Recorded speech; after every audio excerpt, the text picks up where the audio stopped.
では加工の方をしていきたいと思います。まずは沖の方から加工していきます。でまず丸のこの刃を半分よりちょっと下に設定して、この頭を切ります。はい、これは墨払いといって、この墨をなくすような切り方をしてください。なので墨の線真ん中と丸のこの刃が真ん中みたいな。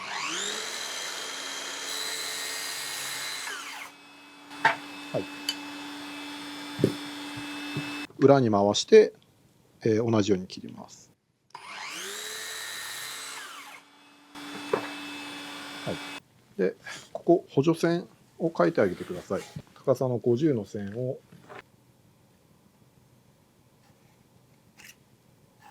引きます。そしてあと芯もですね、芯なので 52.5 ですね。でこれも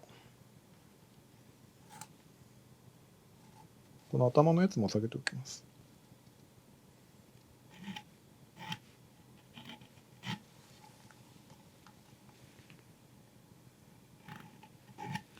次にここですね、ここがなくなるので、この辺ですね、この辺がなくなります。なのでここまず丸ノコ入れたいと思います。丸ノコの刃を首のここに丸ノコの刃の深さを合わせてください。滑り勾配ですね、この斜めの線を切りたいので、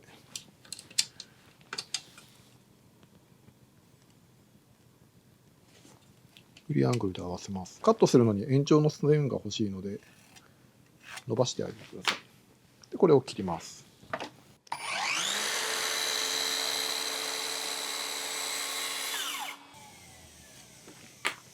で次はこの胴付きですね、こっち側を切りたいと思います。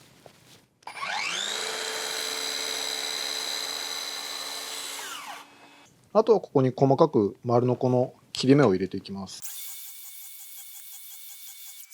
次は反対側ですね。一応丸のこの刃の深さを確認してください。基本同じになっているはずですね。先にまず滑り勾配、今度逆勾配になっているのでまた上下合わせます。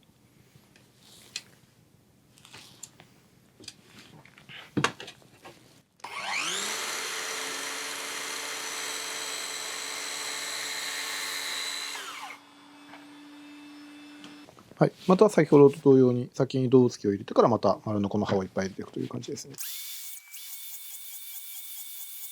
次にこの線を切ります。なので真ん中より芯よりちょっと下くらいに深さを合わせてください。でこれを切ります。丸のこ定規使ってもいいですし、フリーハンドでもどちらでもいいです。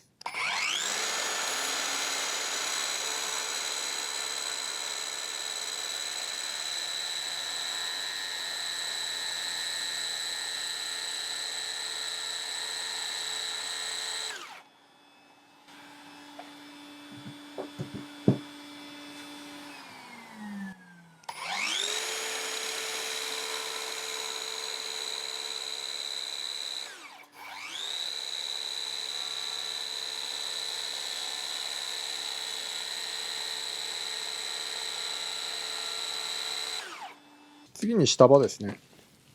でこれも丸のこの深さ確認して、切ります。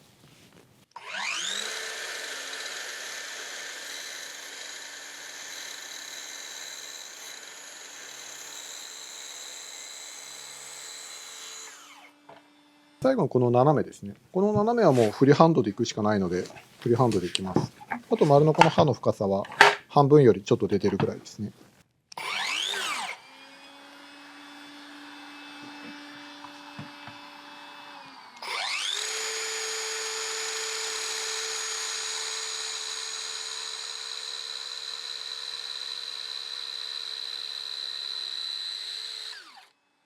はい、この時に結構奥まで入れてください。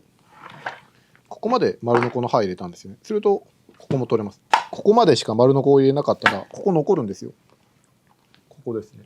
ここ残るので、これが取れてこないので、この辺までノコ入れても問題はないので奥まで入れてあげるという感じですね。で反対側もですね。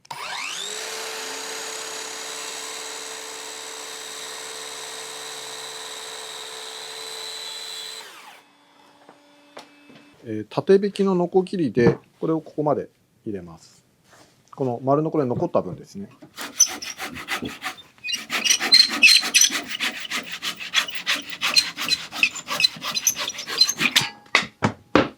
残ったこのギザギザの部分ですね。これもまあハンマーなりでこんな風に取ってください。この残った分ですね。この辺をのみで取ります。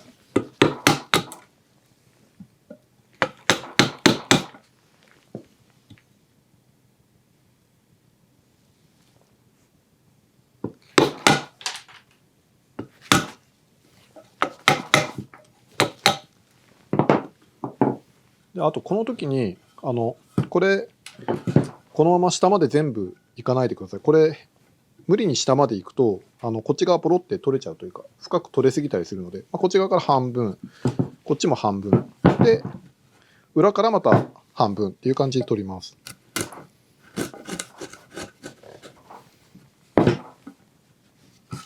はい、あとその前に芯積みも書きます。52.5 でこれと先ほど書いた芯ですねを結びます。それから15ミリずつですね。芯から15、こ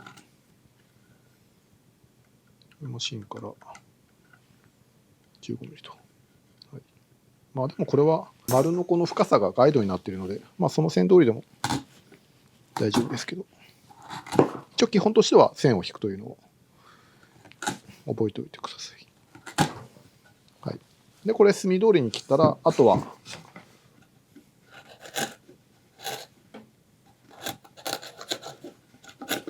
取っていきます。でこの時に気をつけてほしいのは、これ手こういうふうにのみの前に手を置かないでください。ここを押さえる時にどうしてもこの前に手を置きたくなるんですけど、これ刺さったりしたら大怪我なので、必ず手はのみの刃先の延長上に手はないということで、それは気をつけてください。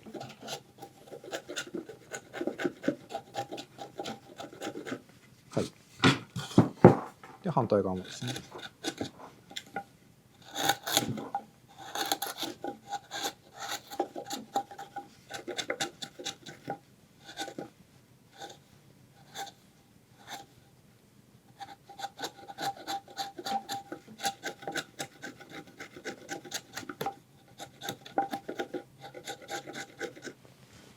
はい、で幅の方も確認して、裏もですね30になっているかどうか一応確認してください。あと高さですね、50ミリ50ミリっていうのを確認します。こちらも50ミリ、深さですね、深さの50ミリが合っているかどうかを確認します。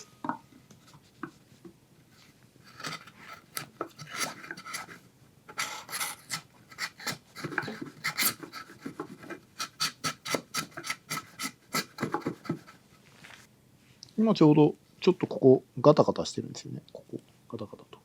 なので真ん中が高いと。さっきの丸のこれ残った部分でちょっと高くなっちゃってるのかなという感じがするので、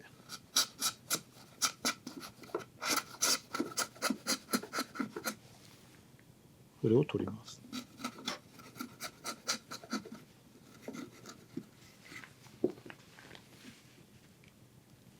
いいですね。あとこの胴付きの部分も、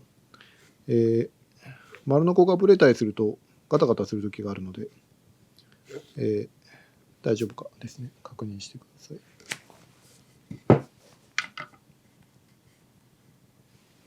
はい、大丈夫そうですね。はい、これで大きな方完成なんですが、あと面ですね。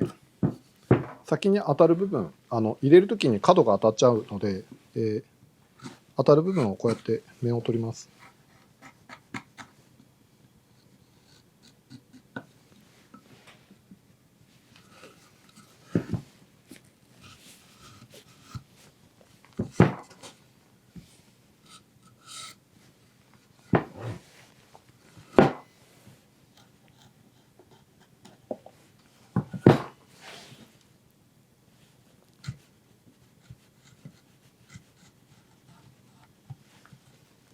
はい、面を取るのは、こうこう、あとこことこの斜めのところ、ここですねを面を取ります。はい、それで桶は以上です。次に目木の方をやります。インパクトで穴を開けていくんですが、その前にまずのみを立てるという円を切るやつですね。をやります。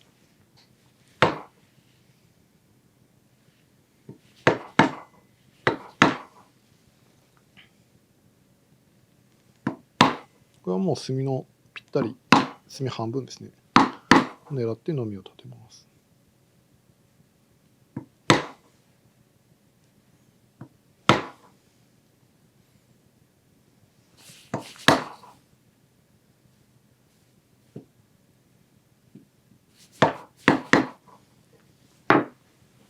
ここですね。こっち側はのみ、墨払いなので、墨よりちょっと外側といいますか、墨よりもちょっとこっち側でのみを叩いちゃってください。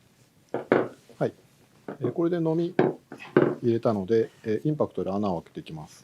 まず角を優先なので、こことここですね。あと深さが 50mm です。でこれ深すぎると良くないので、きっちり深さ 50mm で掘っていきます。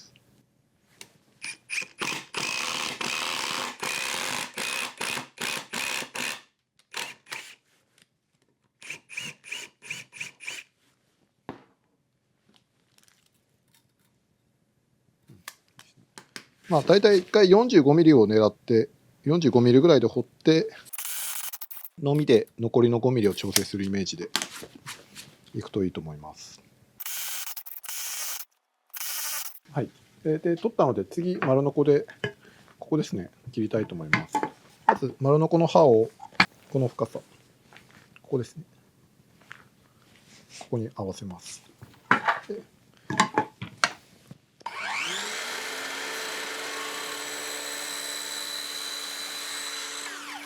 でこれも少し細かくここを入れていきます。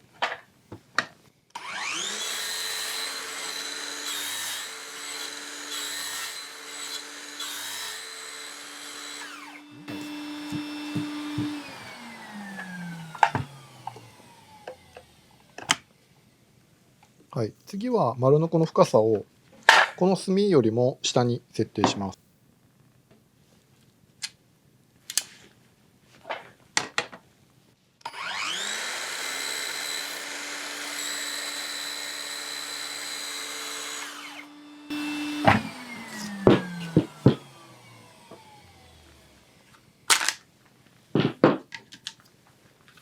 あと残った部分のみで仕上げます。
いいです。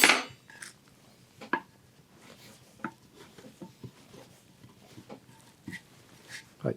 で次にここの穴を掘っていきます。墨よりも1ミリぐらい内側で掘っていきます。ちっちゃい節があるので硬いですね。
はい、まだまだ荒彫りですけど、まあ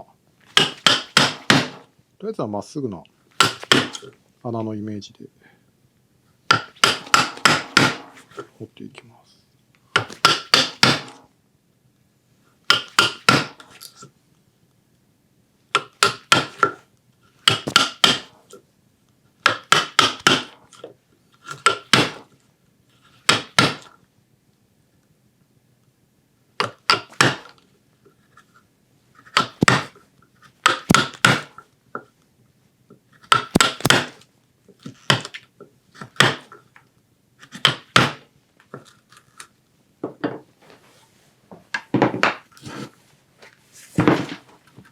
まずは荒彫りですね。はい、でせっかくならこっち側も下にまっすぐ線を下ろした方が見やすいので下ろしてあげます。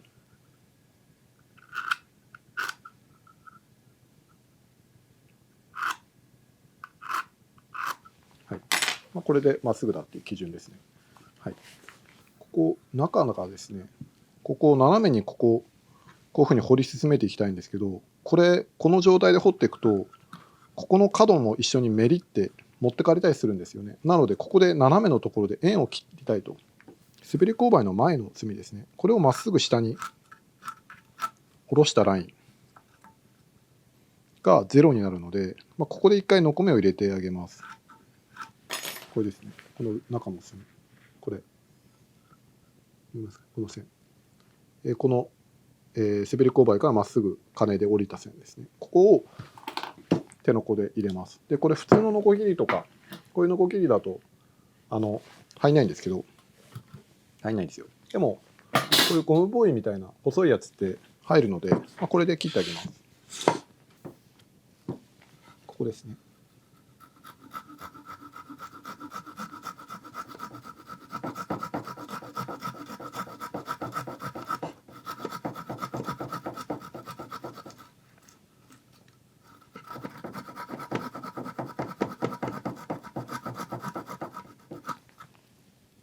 はい。反対側も同様にですね。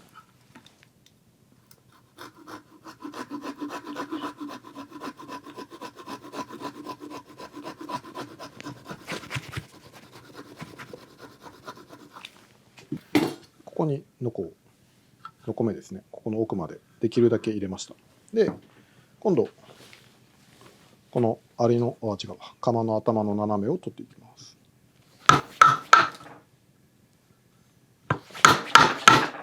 これもまずは隅から1ミリぐらい残しぐらいで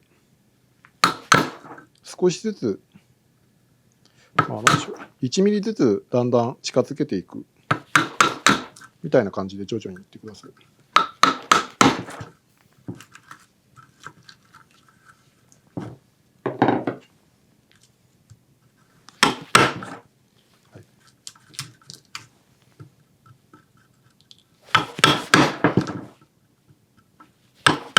この奥の根元の方ですね、この奥の方の、円が切れてない部分の、さっきの手のこで切れ目が入っていかない部分ってこういうふうに一緒にポロって取れそうになるので、そういう時のみで取ってください。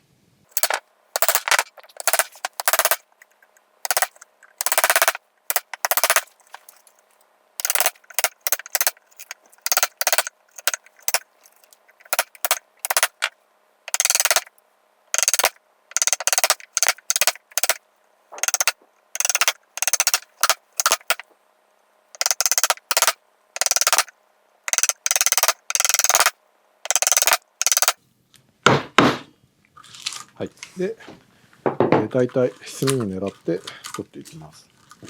深さがまだ甘いので、次深さの方を取っていきたいと思います。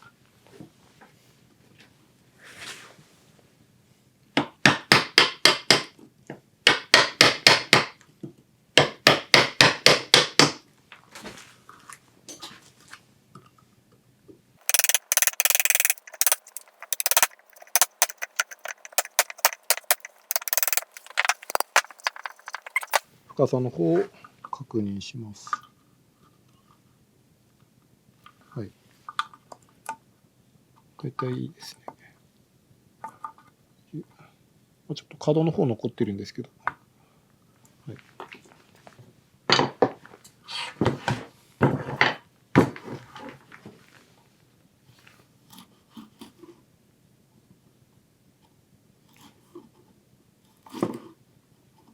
この時も手こういうふうにやらないように気をつけてください。これも誤ってこういうふうに刺さる可能性あるので、これもなるべく手の延長、のみの延長上に手を置かないよう、もう常にそれだけ頭に入れておいてください。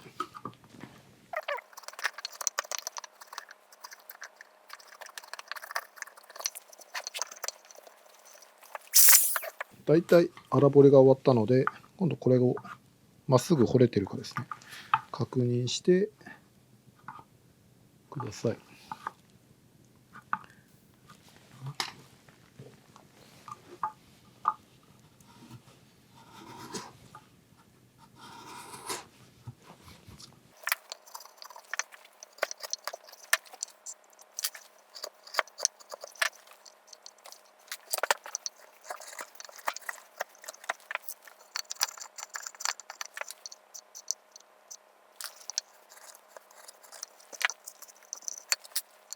あと深さもですね、深さも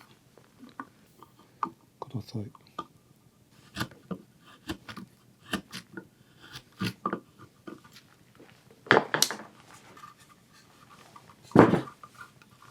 深さ、あとこの斜めの勾配が出っ張ってないかですね、まっすぐ彫れてるか。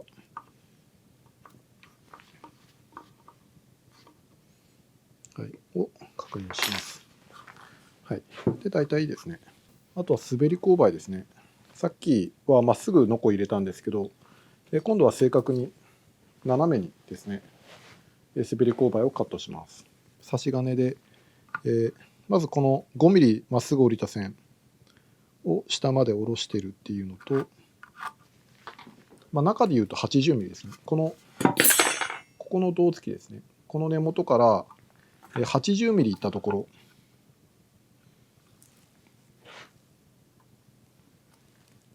はい。根元から80ミリいったところ、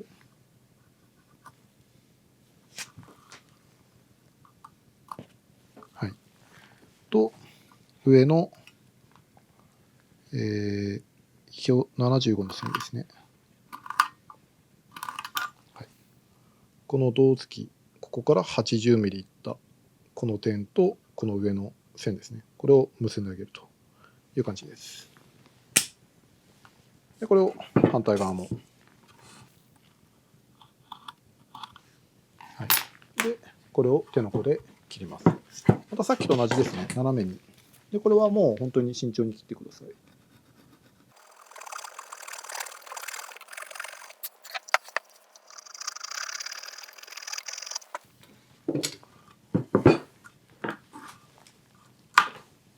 はい、で切った分手で取れる分は手で取っちゃって、あとはのみで最後の仕上げですね。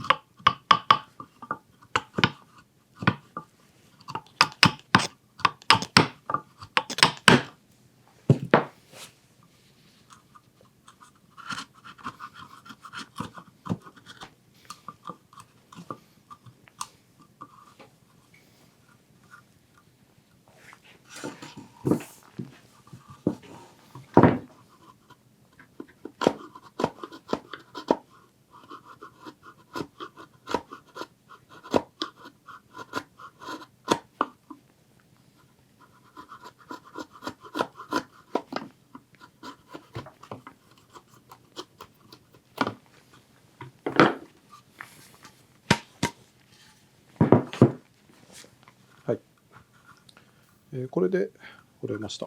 あとはまた細かいところを確認してください。例えばこの胴付き、ここですね。ここも斜めガタガタしないかですね。墨の残っているような、残りすぎのような墨はないかどうかとかですね、確認してください。ちょっとここ残ってるかな。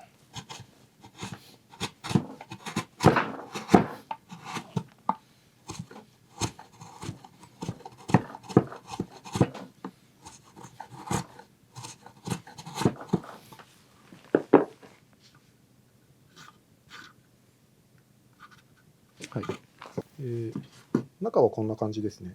この辺りってすごい、ここは滑り勾配、ここが滑り勾配です。で、ここは手のこで入るんでいいんですけど、ここですよね。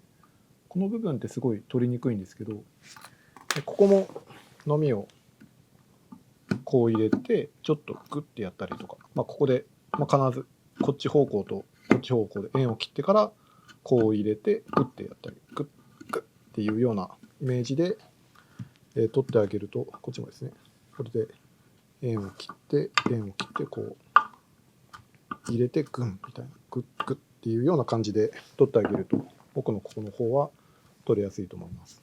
あと、深さですね。深さの部分でも、この角の部分、残るようだったらこういうふうに入れたりとか、こういうふうに入れたりとか、こうか。こういう方向で入れたり、こういう方向で入れたりして、深さの方もきっちり揃えてください。はい。大体 OK なので、一回組んでみようと思います。はい。ではこれで組んでみます。入れるとき当て木用意してください。で、入れていきます。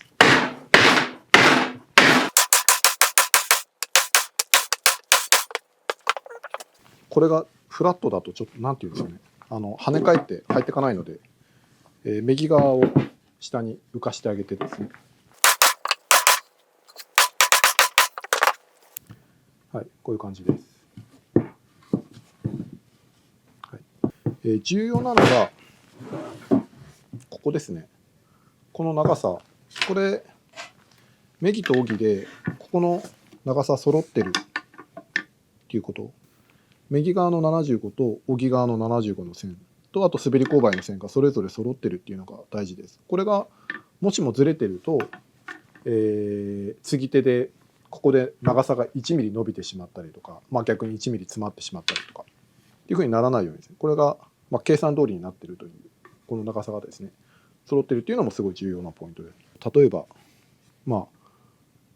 荻側の線がこういうふうになってましたって、ここに荻と目木で1ミリの差がありましたよって言ったら、これだったら1ミリ詰まってると、短いよっていう話になるだろうし、こっち側にもしも滑り勾配の線がこれでしたという感じだったら、逆に1ミリ長い、このジョイントが1ミリ長いということになるっていう感じですね。はい、あとここですね、切り墨のここが当たって全体伸びてしまうっていうのはすごく良くないので、ここは捨て切りで頭両方ですね、荻側も墨払いだし、右側も墨払いで、ここはちゃんとつかないで隙間が空いているというのはすごい重要なポイントです。はい、これで鎌釣りが完成になります。